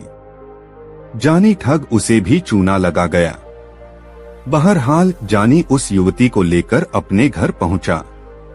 लड़की चिल्लाने लगी तो जानी ने उसके मुंह पर कपड़ा बांध दिया। उसके हाथ पांव भी बांध दिए ताकि वह भाग न सके। फिर वह अपनी माँ से बोला, माँ तू मुझसे विवाह करने को कह रही थी न, देख यह बहू लाया हूँ तेरे लिए। यह सुनकर बुढ़िया खुश हो गई। उसने लड़की की बलैया ली और जानी से कहा, बेटा बहू तो अच्छी है, परंतु तुमने हाथ पांव और मुंह क्यों बांध दिए हैं? अरे खोल दे इसके हाथ पांव को, यह तो मेरी बड़ी प्यारी बहू है, यह कोई गड़बड़ थोड़े ही करेगी। फिर उसने उस युवती के सिर पर हाथ फिराते हुए उससे पूछा, क्यों बहू, चीखेगी, चिल्लाएगी तो नहीं? युवती भी हालात को समझ गई थी, आथ उसने गर्दन हिलाकर सहमति व्यक्त कर दी। उसने मन में सोचा कि मौका हाथ लगने दे बुढ़िया, तुझे और तेरे इस ठग बेटे को ऐसा पाठ पढ़ाऊंगी कि तू भी क्या याद रखेगी। उस रात जानी की माँ ने अपनी नई बहू के लिए बहुत स्वादिष्ट व्यंजन बनाए और अपने हाथों से उन्हें उस युवती को खिलाया। अगले दिन जानी की तथाकथित बहू ने जानी से कहा, ऐ जी सुनिए, अब तो मैंने भी फैसला कर लिया है कि आपकी पत्नी बनकर ही इस घर में रहूंगी, पर ऐसा करने से पहले मुझे अपनी गृहस्थी का सामान भी इकट्ठा करना होगा। आप ऐसा कीजिए, बाजार चले जाइए और एक चक्की खरीद लाइए। मैं अपने हाथों से आटा पीसकर उससे आपका भोजन तैयार किया करूंगी। इतनी कहानी सुनाकर गंगाराम पटेल ने कुछ क्षण के लिए विराम लिया। हुक्के के 2-3 घंटे लिए और आगे बोले, बुलाखी, स्त्री की जात बहुत विचित्र होती है। स्त्रियां चरित्र के बारे में अनेक कहावतें कही और सुनी जाती हैं। कहते हैं कि जब इसका भेद ब्रह्मा ने भी नहीं पाया तो आदमी की क्या औकात। जानी उसकी बातों में आ गया और उसी समय चक्की लाने के लिए बाजार को चल पड़ा। जब उस युवती को यह विश्वास हो गया कि अब जानी काफी दूर चला गया है तो उसने उठकर अंदर का कुंडा बंद कर लिया। टहलती हुई वह जानी के मां के करीब आई और किसी चीते की तरह तेजी से उस पर झपट पड़ी। उसने उसे काबू में किया और उसके हाथ पांव और मुंह पर कपड़ा बांधकर उसे एक कोने में पटक दिया। अब उसने पूरे घर को खंगालना शुरू किया। घर की सभी मूल्यवान चीजें जैसे जेवर, रुपए, पैसे आदि खोज खोज कर एक बड़े से थैले में भर लिए। अपना जनाना लिबास उतारा और जानी के कीमती मर्दाना कपड़े पहन लिए। फिर उसने थैला उठाया और उसे घोड़े की पीठ पर रख लिया। वह घोड़े पर बैठी और उस पर सवार होकर बाहर चली गई। जानी की मां उसे जाते हुए देखकर टुकुर टुकुर ताकती रह गई। चोर के ऊपर मोर पड़ गया था। युवती मर्दाने वेश में घोड़े पर सवार होकर बाजार में पहुंची। शीघ्र ही उसे जानी दिखाई दे गया, जो चक्की के दोनों पाटों को एक लकड़ी के डंडे में फंसाकर उसे घसीटता हुआ ला रहा था। युवती उसके पास पहुंचकर रुकी और कड़क कर कहा, अरे हरामखोर, यह क्या कर रहा है? इस चक्की के पाटों को सड़क पर घसीटकर राजकीय सड़क को खराब कर रहा है। ऐसा कहकर उसने 3-4 हंटर जानी की पीठ पर जमा दिए। हंटर की मार खाकर जानी कराह उठा और बार बार हाथ जोड़कर उससे माफी मांगने लगा। उसने युवती को बिल्कुल भी नहीं पहचाना था। मर्दाने वेश में वह उसे कोई बहुत बड़ा सरकारी अफसर ही समझ रहा था। युवती को शायद उस पर दया आ गई थी। आथ उसने हंटर समेटा और घोड़ा दौड़ाती हुई एक दिशा में चली गई। अपनी कहानी को पूर्ण विराम देते हुए गंगाराम पटेल बोले, बुलाखी, आज शाम सड़क पर जो नजारा तू देखकर आया था वह यही नजारा था। पिटने वाला था। जानी ठग और पीटने वाली थी वह युवती जिसे वह अपनी पत्नी बनाने के लिए अपने घर लाया था। अब रात भी बहुत हो गई और तेरे प्रश्न का उत्तर भी तुझे मिल गया है। आथ अब आराम से सो। मेरी आंखों में भी नींद गहराने लगी है और फिर सुबह आगे की यात्रा भी तो करनी है। यह कहकर उन्होंने पैर फैला लिए। बुलाखी भी सोने का प्रयास करने लगा। दोस्तों, यह कहानी आपको कैसी लगी कमेंट में जरूर बताएं और वीडियो को एक लाइक जरूर करें। अगले दिन सुबह उठकर वे दोनों अपनी यात्रा पर निकल गए और दिन भर की यात्रा पूरी करके एक नए नगर में प्रवेश किया। गंगाराम पटेल ने बुलाखी नाई को कुछ पैसे देकर सामान लाने बाजार भेज दिया। बुलाखी सामान लेने जा रहा था, उसने देखा एक आदमी हक्का बक्का सा चिल्ला रहा, अरे मेरी मोहरे कहाँ गई? और फिर मर्तबान को उल्टा पलटा हाथ डालकर देखा मगर कोई मोहर न निकली। वो लुटा पिटा सा स्तब्ध खड़ा रह गया। उसकी जिंदगी भर की कमाई थी ऐसा कहने लगा। वह अपना सिरे पीट पीट कर रोने लगा। बोलने लगा, मुझे यकीन हो गया कि साहूकार ने मेरे साथ धोखेबाजों की है। और वो तुरंत साहूकार के पास जाकर उससे मर्तबान में रखी सोने की मोहरों के बारे में पूछा। और थोड़ी ही देर में वहां भीड़ इकट्ठा हो गई। बुलाकी वहां से आश्चर्यचकित हो चल दिया। रात को भोजन पश्चात पटेल जी को सारा हाल सुनाया और बोला, पटेल जी बाद में उस गरीब के साथ क्या हुआ और वो कौन सी सोने की मोहरे की बात कर रहा था। पटेल जी बोले, बुलाकी बगदाद में अली ख्वाजा नाम का एक व्यापारी रहता था। उसकी एक छोटी सी दुकान थी। इस दुकान से जो कमाई होती अली उसी से अपना गुजारा करता था। वह बड़ा धार्मिक प्रवृत्ति और संतोषी किस्म का व्यक्ति था। अली की एक इच्छा थी कि जीवन में एक बार वह हज यात्रा करे। एक रात अली ने सपना देखा। सपने में एक फकीर ने उससे कहा, अली तू बहुत धन कमा चुका, अब मक्का शरीफ जाकर हज कर आ। अली ने इसे अल्लाह का हुक्म समझा और दूसरे दिन ही हज यात्रा पर जाने का निर्णय कर अपनी दुकान का सारा माल बेच दिया। यात्रा आदि का खर्च निकाल लेने के बाद अली के पास सोने की 1000 मोहरें बचीं। हज यात्रा में इतनी मोहरें साथ ले जाना खतरे से खाली नहीं था। उसने सोचा कि क्या करूं, यदि इन मोहरों को घर में रखकर जाता हूं तो चोरी हो जाने का डर है। आखिरकार उसे एक उपाय सूझा। उसने सोने की सारी मोहरें पीतल के एक मर्तबान में भर दी। फिर उसके ऊपर अखरोट भरकर मर्तबान का ढक्कन अच्छी तरह बंद कर दिया। अली के घर के पास ही उसका एक मित्र रहता था जो साहूकारी का धंधा करता था। उसकी ईमानदारी के भी काफी चर्चे थे। अली ने अपना मर्तबान उसके पास ही रख जाना मुनासिब समझा।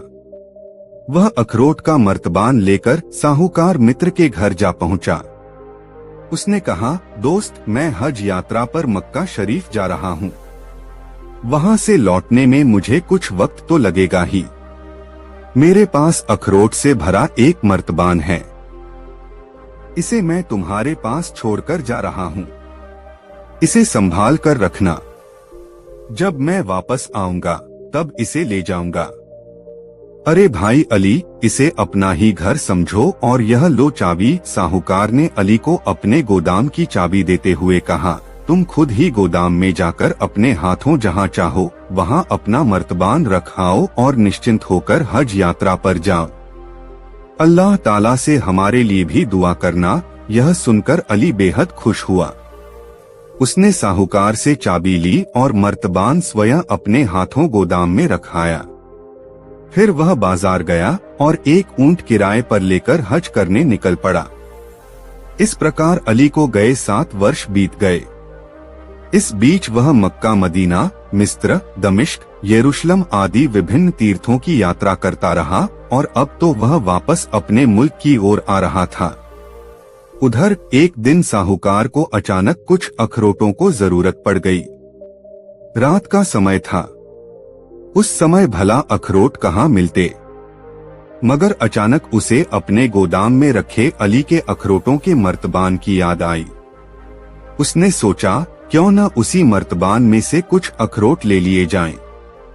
साहूकार अखरोट लेने के लिए गोदाम में गया। उसने अली का मर्तबान खोला तो देखा कि अखरोट सड़ गए हैं। इसलिए उसने मर्तबान उलट दिया। तब अखरोट के साथ साथ मर्तबान में रखी सोने की मोहरें भी निकलकर प्याले में गिर पड़ी। ये नजारा देखकर साहूकार की आंखें फट पड़ी। 166 1000 सोने की मोहरें एक बड़ी रकम थी। उन्हें देखकर साहूकार की नीयत बिगड़ गई। उसने सोचा, अली को हज यात्रा पर गए 7 साल हो चुके हैं, मगर वह अब तक लौटकर नहीं आया। हो सकता है वह मर ही गया हो। मगर यदि जिंदा भी हुआ तो भी क्या हुआ, वह मेरे पास अखरोटों से भरा मर्तबान रख गया था और वापस आने पर मैं उसे अखरोट से भरा मर्तबान वापस कर दूंगा। और फिर उसने स्वयं ही तो कहा था कि मैं अखरोटों का मर्तबान रख कर जा रहा हूँ। हो सकता है स्वयं उसे भी इन मोहरों का पता न हो भी तो मैं क्या करूँ, अब तो यह मोहरें मैं उसे लौटाने वाला नहीं। यही सोचकर साहूकार ने अपने घर में एक गड्ढा खोदा और सारी मोहरें उसमें गाड़ दो। तत्पश्चात उसने बाजार से नए अखरोट लाकर मर्तबान में पुराने अखरोट के ऊपर भर दिए तथा पहले की तरह ही मर्तबान का ढक्कन बंद करके उसे गोदाम में उसी जगह रख दिया जहां अली अपने हाथों से मर्तबान रख गया था। इस घटना को बीते अभी 1 हफ्ता भी नहीं गुजरा था कि अली हज यात्रा पूरी कर वापस अपने शहर आ पहुंचा। आते ही सबसे पहले उसने अपने घर व दुकान की साफ सफाई की। इसके बाद वह साहूकार से मिलने उसके घर गया।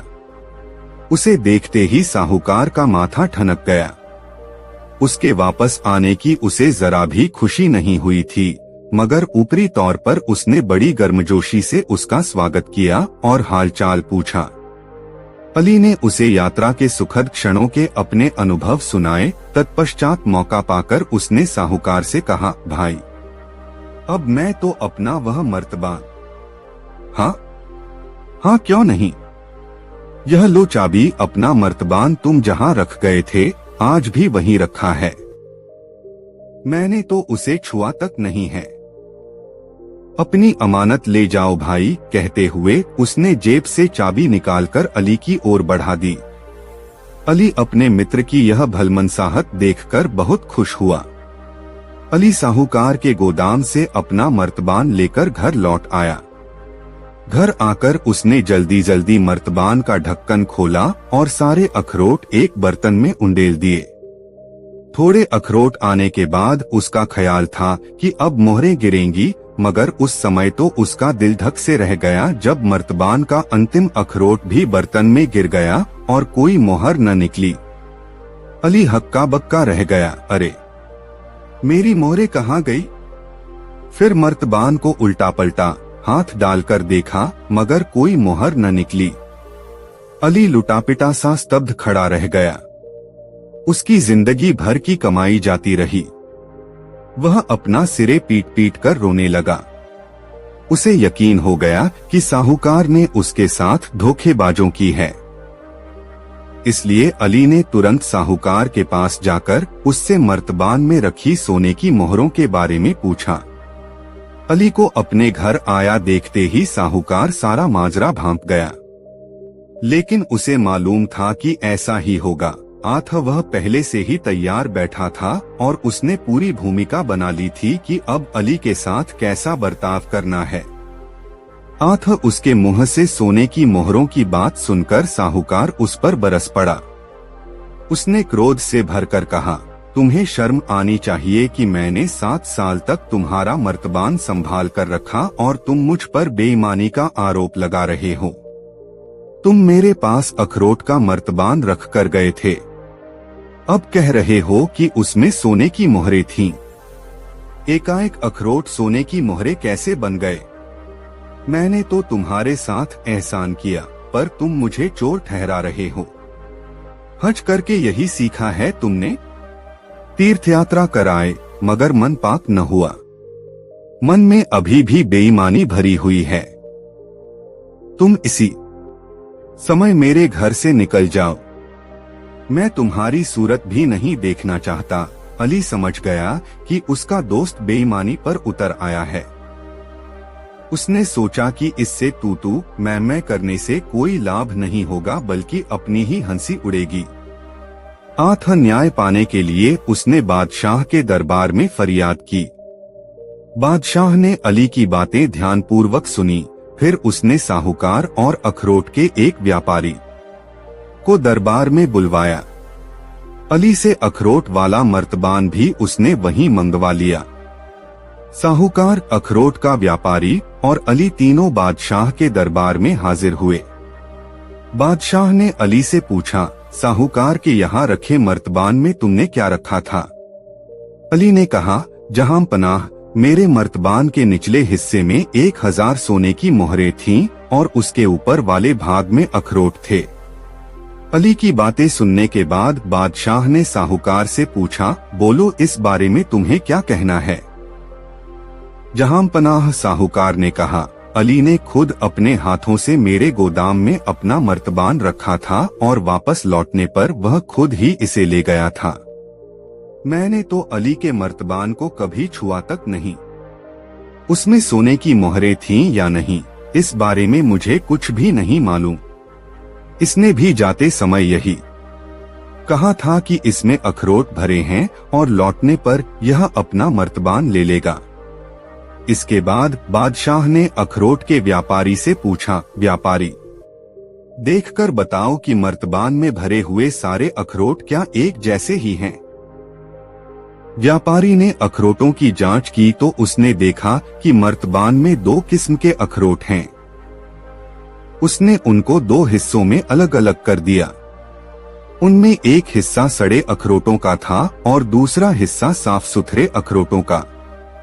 व्यापारी ने एक हिस्से की ओर इशारा करते हुए कहा, जहां पनाह, ये अखरोट कम से कम 6-7 साल पुराने हैं और सड़ चुके हैं और ये नई फसल के हैं। बादशाह ने साहूकार से पूछा, अली को तुम्हारे यहाँ अखरोट का मर्तबान रखे कितने साल हो गए? साहूकार ने कहा, 7 साल जहां पना। तुम्हारा कहना है कि तुमने इस मर्तबान को खोला नहीं है। अगर तुमने इसे नहीं खोला तो किसने खोला है? बिना खोले इसमें नए अखरोट कहां से आ गए? तुम्हारे पास कोई सिर्फ अखरोट से भरा मर्तबान क्यों रखेगा भला? तुम झूठे और बेईमान हो। साहूकार की बोलती बंद हो गई। उसने अपना अपराध कबूल कर लिया। बादशाह ने अली को साहूकार से 1000 सोने की मोहरें वापस दिलवा दी। तत्पश्चात बादशाह ने साहूकार की सारी संपत्ति जब्त करके उसे देश निकाला दे दिया। कहानी का समापन करते हुए गंगाराम पटेल ने बुलाखी नाई से कहा, बुलाखीरा, आज तू जिस दृश्य को देखकर आया था वह दृश्य उसी समय का था। अब बता, तेरी जिज्ञासा शांत हुई या नहीं?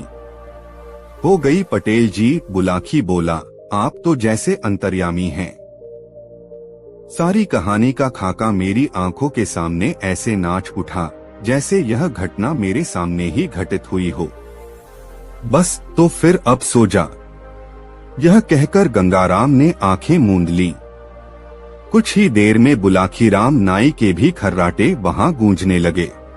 दोस्तों, यह कहानी आपको कैसी लगी कमेंट में जरूर बताएं। ऐसी और नई मजेदार कहानी सुनने के लिए हमारे चैनल RK वर्मा को सब्सक्राइब जरूर कर लें और यह वीडियो अपने मित्रों को जरूर शेयर करें। वीडियो देखने के लिए आपका बहुत बहुत धन्यवाद। मिलते हैं किसी अगले वीडियो में, तब तक के लिए जय श्री राधे राधे, धन्यवाद।